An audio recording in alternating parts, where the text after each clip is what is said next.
Je vous propose aujourd'hui un programme d'exercice dans un contexte de hernie discale. Vous avez été plusieurs à me demander un programme d'exercice en temps réel. C'est ce qu'on fait aujourd'hui.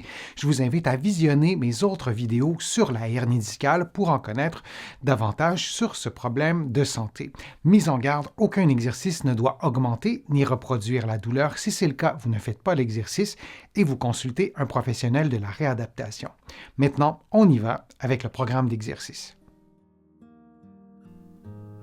Le premier exercice se fait coucher sur le dos, les pieds au mur et le bassin relativement près du mur, comme vous le voyez à l'écran, puis vous effectuez une rotation des membres inférieurs et du bas du dos vers la droite, puis vers la gauche. Idéalement, vous ne bougez pas les épaules, il n'y a que le tronc qui devrait effectuer un mouvement de rotation et bien sûr les membres inférieurs et le bassin, et vous respirez librement pendant l'exercice. Et pendant l'exercice, vous pouvez aussi varier la distance entre le mur et votre bassin et aussi modifier l'angle de flexion des genoux en pliant un peu plus ou un peu moins vos genoux. Et souvenez-vous que dans un contexte de hernie discale, il est indispensable de maintenir une bonne mobilité de la région lombaire et cet exercice stimule la rotation.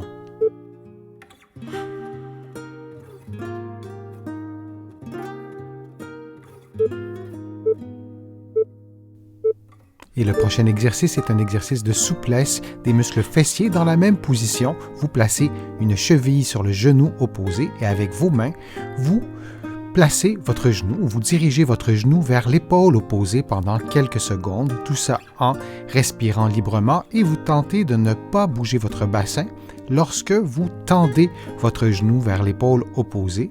Si vous maintenez votre bassin immobile, il y aura plus d'efficacité obtenue durant l'exercice de souplesse des fessiers et on fait tout ça pendant 50 secondes.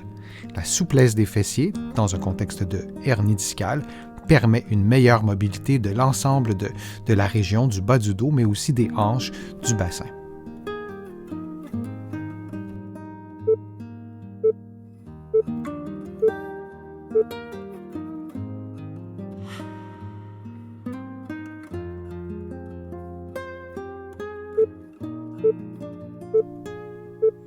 Et on continue avec un exercice de rotation, mais cette fois qu'on fera en génuflexion. Vous voyez la position que je prends et vous effectuez un mouvement de rotation vers la droite et vers la gauche en maintenant l'alignement entre les épaules, le bassin et le genou. Vous pouvez aussi prendre une prise un peu plus large que ce que vous voyez à l'écran si votre équilibre est imparfait et vous pouvez aussi faire l'exercice les yeux fermés pour augmenter le niveau de difficulté. C'est un exercice à la fois de mobilité, mais aussi de stabilité et l'exercice stimule en fait les petits muscles du dos et les muscles de l'abdomen pour maintenir l'équilibre, pour maintenir la position pendant le mouvement de rotation du tronc.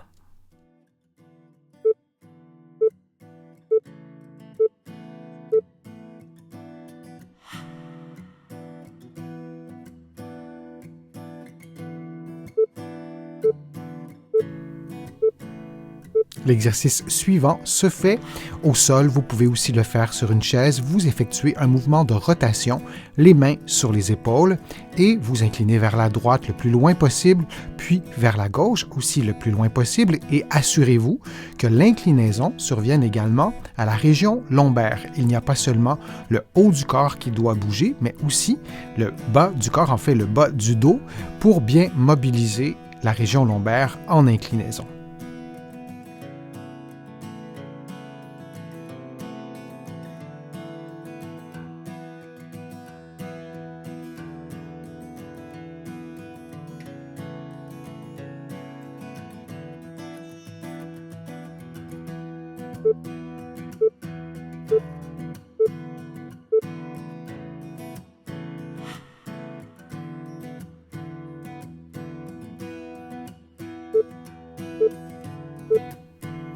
Dans un contexte de hernie discale, on veut aussi stimuler les muscles stabilisateurs. Alors vous prenez la position du quatre pattes et vous levez un bras et le membre inférieur opposé et vous tenez la position pendant quelques secondes et on répétera le même mouvement pendant environ 50 secondes. Vous maintenez une respiration normale, vous respirez normalement pendant l'exercice.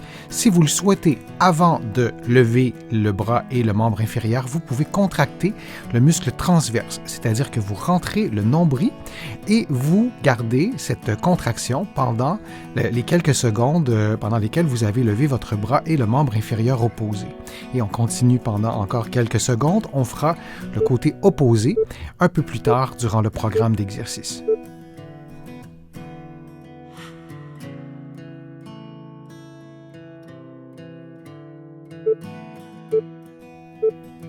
Le prochain exercice est un exercice de force, de renforcement des membres inférieurs. Vous prenez la position de génuflexion. Vous pouvez placer au sol un rouleau, une serviette roulée, un coussin. L'objet peut être aussi beaucoup plus haut que ce que vous voyez à l'écran et vous faites un mouvement de génuflexion sur le membre inférieur gauche, donc le pied gauche est le pied qui est devant, et vous répétez pendant environ 50 secondes selon vos propres capacités physiques. Dans un contexte de hernie discale, on veut utiliser la force des muscles des cuisses dans la vie de tous les jours. On ne veut pas surutiliser les muscles du bas du dos et cet exercice stimule la force des cuisses, notamment la force des membres inférieurs, et vous vous assurez du début à la fin de l'exercice de maintenir un bon alignement entre la tête, les épaules et le bassin. On prend une pause de quelques secondes et on fera l'exercice de l'autre côté.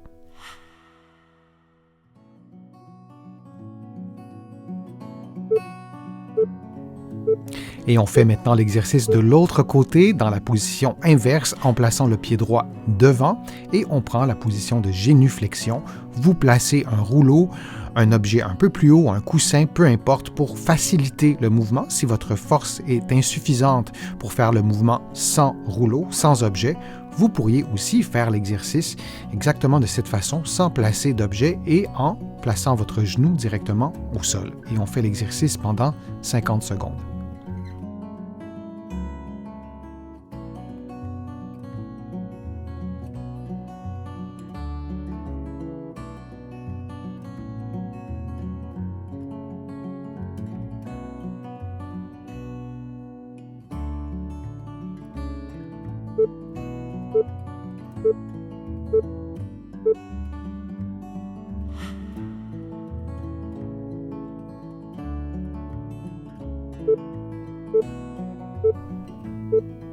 Et on continue à stimuler la force des muscles des membres inférieurs. Vous prenez la position de la chaise au mur. Main jointe, vous levez les bras et vous descendez pendant 50 secondes. Et pendant ce temps, vous maintenez votre équilibre, vous maintenez la position sur le pied droit avec votre poids sur le pied droit. Vous choisissez l'angle de flexion des genoux qui vous convient et vous montez et vous descendez vos bras, ce qui stimule également votre stabilité. Donc, il y aura les muscles des membres inférieurs qui seront stimulés, mais aussi les petits muscles du tronc qui vous aident à maintenir un bon alignement articulaire. Votre tronc doit être bien aligné. Par exemple, vous ne devez pas faire une inclinaison du tronc ou du bassin pendant l'exercice. Et alors, on fait ça encore quelques secondes, puis on fera l'exercice de l'autre côté.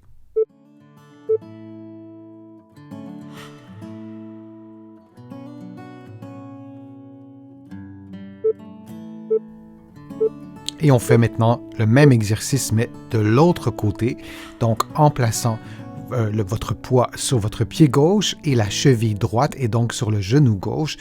Comme je vous le disais, pour la position inverse, vous choisissez l'angle de flexion des genoux qui correspond à vos capacités physiques et vous pouvez prendre des pauses aussi. S'il est impossible de maintenir la position sur un seul pied, vous pouvez faire l'exercice sur les deux pieds et plus tard, lorsque vous aurez pris de la force musculaire, lorsque vous aurez gagné de la force musculaire, vous pourrez faire l'exercice sur un côté à la fois, comme vous le voyez en ce moment.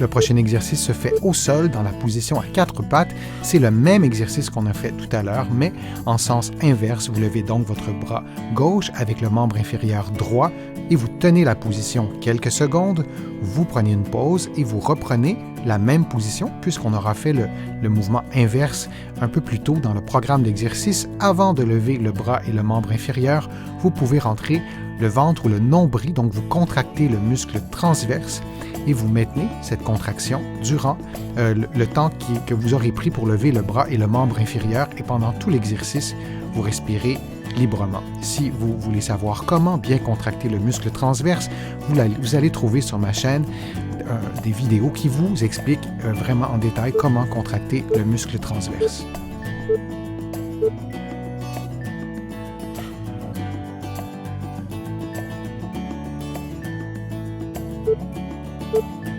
Le prochain exercice se fait à 4 pattes. Vous allez lever les genoux, puis effectuer un mouvement d'extension du membre inférieur et revenir à la position de départ.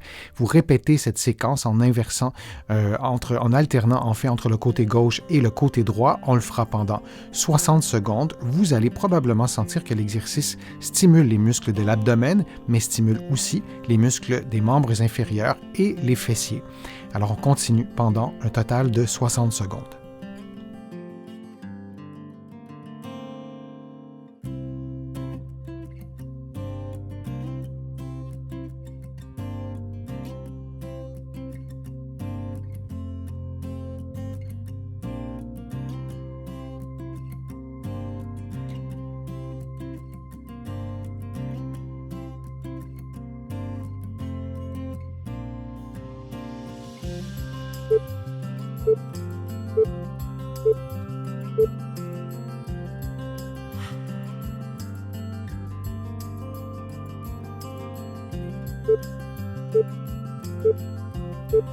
Le prochain exercice se fait coucher sur le dos, les mains derrière les oreilles et vous levez le tronc et vous allez exercer une pression avec les coudes sur les genoux. L'effort doit provenir du tronc et non des membres inférieurs.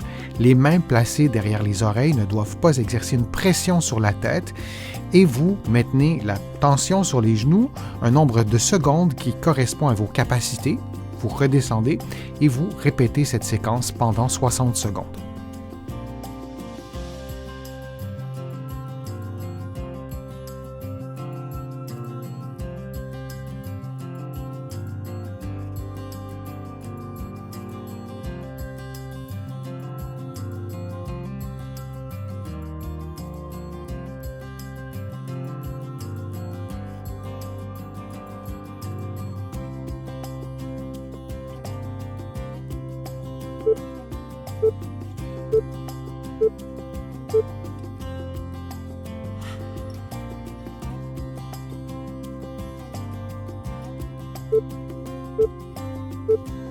Le prochain exercice est un exercice de respiration, toujours couché sur le dos, les mains sur l'abdomen. Vous inspirez en gonflant le ventre, puis vous expirez librement.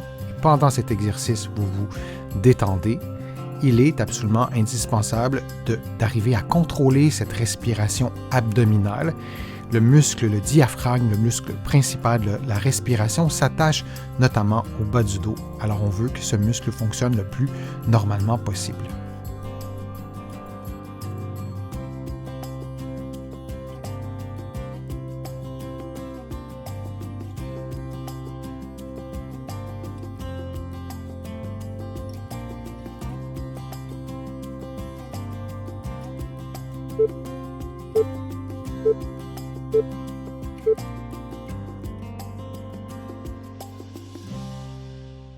J'espère que les exercices vous ont fait du bien. Si c'est le cas, je vous invite à cliquer j'aime, à partager la vidéo sur vos réseaux sociaux et à la commenter. Vous le savez, ça me donne plus de visibilité, ça m'aide à vous produire de nouveaux contenus. Vous allez trouver beaucoup d'informations sur mon site web, le www.denisfortier.ca. Je vous invite aussi à consulter mes livres que vous allez trouver partout au Canada, en librairie et sur le web. Vous allez aussi trouver mes livres de l'autre côté de l'Atlantique et je vous mets le lien dans la description de cette vidéo aussi pour que vous puissiez trouver mes livres facilement. Je suis Denis Fortier, je vous remercie beaucoup, à bientôt.